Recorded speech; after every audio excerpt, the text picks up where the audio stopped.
जसं की व्हिडिओमध्ये म्हणाले, मला भरपूर वर्षापासून गाणगापूरला जायचं होतं दत्तगुरूंच्या मंदिरामध्ये. आणि मी खूप ऐकलेलं त्या मंदिराबद्दल, पण मी नेहमी विचार करायची की कधी जाईन. जायचं ठरायचं तर एंड मोमेंटला कॅन्सल व्हायचं. सो त्यामुळे काल रात्री आम्ही अचानक ठरवलं की जाऊया करून. मी किरणला म्हणाले की मला खूप इच्छा आहे माझी जायची तिकडे. सो असा आमचा अचानक प्लॅन ठरला. आणि ते म्हणतात ना, अचानक प्लॅन ठरल्यामुळेच कदाचित ते पॉसिबल झालं. कारण ह्याच्या आधी आम्ही भरपूर वेळा असं प्लॅन्स केलेले 2-3 महिन्याआधी, आणि एंड मोमेंटला ते कॅन्सल होत होते. सो फायनली आम्ही निघालो आहे. फर्स्ट आम्ही गाणगापूरला चाललो आहे. त्याच्यानंतर मी काय लपवू, हे सगळ्यांनाच कळेल गाणगापूरच्या नंतर काय. गाणगापूरनंतर आम्ही अक्कलकोटला चाललो आहे स्वामींच्या दर्शनासाठी. मला अजूनही बिलीव होत नाही आहे की मी तिकडे चालली आहे. त्यामुळे जोपर्यंत मी स्वामींच्या मंदिराच्या बाहेर पण नाही जात, बाहेर उभी नाही राहत, तोपर्यंत मला बिलीव नाही होणार की मी अक्कलकोटला आली आहे करून. सो लेट्स सी हा प्रवास कसा होतोय. हा प्रवास माझ्यासाठी खूप आणि खूप इमोशनल आहे. कारण काय बोलू मी आता, शब्दात ते बोलू नाही शकत. होपफुली हा आमचा प्रवास खूप छान जाईल. सो लेट्स सी कसं होतंय. आता आम्ही एका ठिकाणी थांबलो आहे. पेट्रोल किरण बाहेर भरतात म्हणून मी हा व्हिडिओ रेकॉर्ड करते. कारण किरणलाही नाही माहिती की मला इकडे जाण्यासाठी माझी किती इच्छा आहे. आणि अजूनही मला बिलीव होत नाही की मी निघाली आहे. सो चला आता जाऊया, बघूया. माझ्यासोबत मी तुम्हाला पण स्वामींचं दर्शनासाठी नेते. सो सगळ्यांनी स्वामींचं दर्शन घ्या, गुरुदत्तांचं दर्शन घ्या बस. आणि जसं की मी म्हणत होती, आमचं हे 2 दिवसाचं प्लॅन आहे. आज आम्ही गाणगापूर कवर करणार आहोत.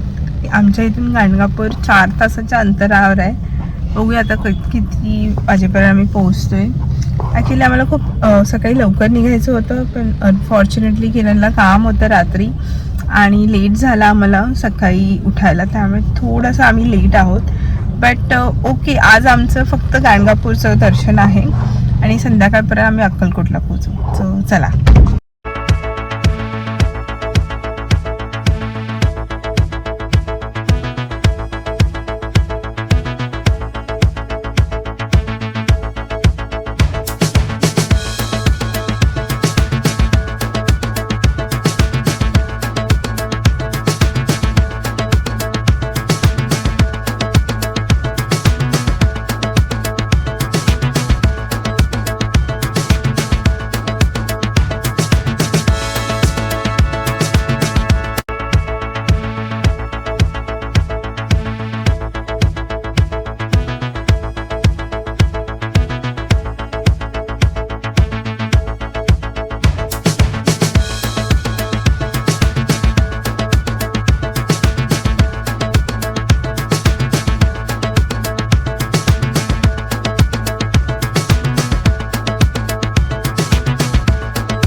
आम्ही तेलंगणा क्रॉस केलंय आणि आम्ही कर्नाटका बॉर्डरमध्ये आलेलो आहे. आता अजून इथून तरी आय थिंक 2 आवर्सची जर्नी आहे. बट होपफुली रस्ते खूप छान आहेत, त्यामुळे स्मूथ जर्नी, असं काही हेक्टिक होत नाही. मी तर मस्त सीट अशी पॅक करून मी झोपून गेलेली, कारण मी सकाळी 4 वाजता उठलेली सगळं जेवण वगैरे तयारी करायला. त्यामुळे झोपून जाऊ. सो मी तर जस्ट आत्ताच उठली आणि बघते तर काय कर्नाटका बॉर्डरमध्ये आले, किरण बोलले. सो आता लवकरच पोहोचू. कुठे आम्ही घेतला नाही, कारण एवढं काय असं स्ट्रेसफुल हॅक्टिक जर्नी तर वाटत नाहीये. लेट्स सी कसं होतंय.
भरपूरच ऊन आहे इकडे, भरपूरच ऊन आहे.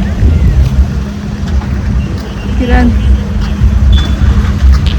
बोलो.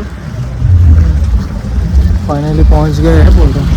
हा, भरपूरच आम्हाला वेळ लागला. बघूया आता मंदिरमध्ये आतमध्ये जाऊन कसं आहे.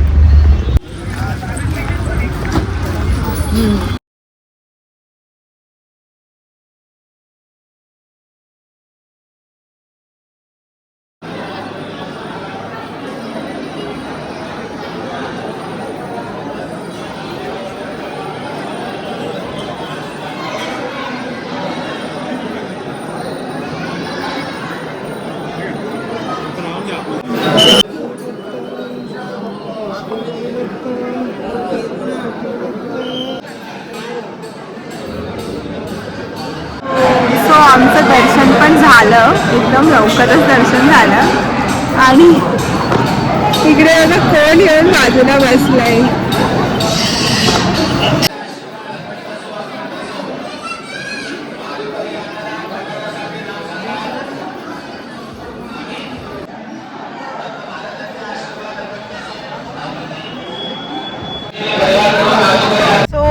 आमचं दर्शन झालं आणि आता आम्ही अक्कलकोटला जायला निघालोय, स्वामींना बघायला, भेटायला.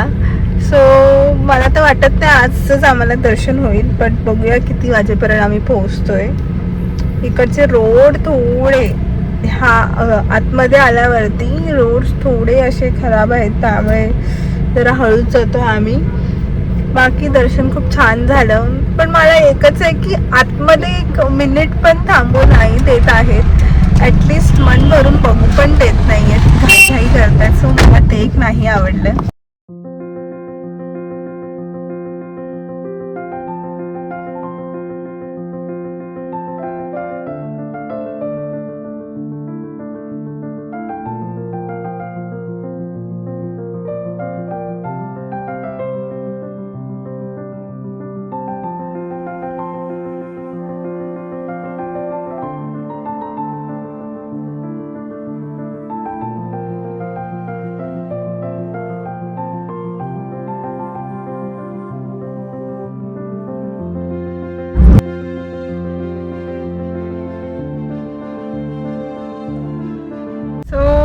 आम्ही आता महाराष्ट्रामध्ये एंट्री केली आहे. 29 किलोमीटर आहे आता अक्कलकोट. पण रोड चांगले नाही आहेत थोडे आणि ट्रॅफिक असल्यामुळे आम्हाला 1-1.5 तास लागणार आहे अजून. पण आता मी सगळीकडे बघते तर सगळीकडे मला वडापाव दिसत आहेत. क्या बोललाय किरण तुम्ही? अच्छा है सुबह हमारा फर्स्ट ब्रेकफास्ट क्या होने वाला है किरण? मिसळ पाव आणि पोहे आणि वडापाव. मुझे तो 2 दिन वडापाव मिसळ पाव ही खाना है किरण. कारण किरणला पण मिसळ पाव भरपूर आवडतो. सो बघूया आता. फर्स्ट आम्ही अक्कलकोटला जाऊन रूमचं बघणार आहोत कारण आता काळोख पण होतोय संध्याकाळ. सो संध्याकाळच्या आधी म्हणजे रात्र होण्याच्या आधी आम्हाला अक्कलकोटला पोहोचायचं आहे. सो लेट म्हणजे असं रात्रीचं आम्हाला ड्राईव्ह नाही करायचं आहे सेफ्टीसाठी. सो बघू या कसं होत आहे. ट्रॅफिक दाखवते पुढे सगळं अटकलं. सिंगल नॅरो रोड असल्यामुळे थोडंसं प्रॉब्लेम होत आहे. बट बघूया. बोलत होती दर्शनाचं की दर्शन तर छान झालं पण मंदिरात मीन्स मेन गाभाऱ्यात 1 मिनिट पण थांबू देत नाही आहेत. पटकन जस्ट असं एक क्षण बघितला आणि दुसऱ्या क्षणात तुम्ही तिकडून पुढे निघून जाताय. सो मला ते एक नाही आवडलं. ॲटलिस्ट आपण एवढं येतोय तर ॲटलिस्ट 1 मिनटं मन तर कधीच करणार पण ॲटलिस्ट बघायला तरी थोडंसं वेळ द्या करून. बट ते पण नाही होत. चरणाला स्पर्श पण करू देत नाहीत. मला ते थोडंसं नाही आवडलं. बट बाकी सगळं छान होतं. थोडं गर्दी वगैरे होती तिकडे बट ओव्हरऑल चांगलं आहे.